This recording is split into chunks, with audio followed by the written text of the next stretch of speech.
పట్టపగలు MRO CI గారు పోలీసుల దౌర్జన్యంతో 10 రూపాయల డాక్టర్ తల్లిని ఇబ్బంది పెట్టేసి ఈరోజు కంపెనీ అధికారులు రైతులకు న్యాయం చేయమంటే చేయకోకుండా ఈరోజు ఈ విధంగా చేసుకుంటున్నారు. ఇంత దౌర్జన్యం ఎక్కడా చూడనిది ఇవన్నీ కూడా. ఈరోజు మీడియా కూడా తొత్తుగా మారిందా అని మాకు అనిపిస్తుంది.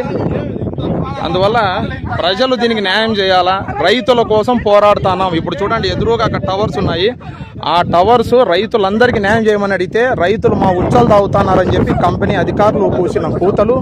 ఈరోజు అందరికీ న్యాయం చేయమన్నా కూడా ఈరోజు న్యాయం చేయలేకోకుండా కేవలం కంపెనీకి అధికారులు తొత్తుగా మారిపోయి ఈరోజు పోలీస్ వ్యవస్థను నిర్వీర్యం చేసేసి ఈ విధంగా చేస్తున్నందుకు ఇది లోకేష్కు విషయం తెలియాల్సిందిగా కోరుతున్నాం. చంద్రబాబు నాయుడు గారికి విషయం తెలియాలి. అందువల్ల కంపెనీలో ఎన్ని లోపాలు ఉన్నాయి. ఈరోజు పోలీస్ వ్యవస్థను ముందరబెట్టి ఎంఆర్ఓ మోహన్ గారు, సిఐ రాజు గారు ఇక్కడ లేకోకుండా ఈ విధంగా ప్రజలను, రైతుల్ని వంచిస్తున్నారు. థ్యాంక్ యూ అండి.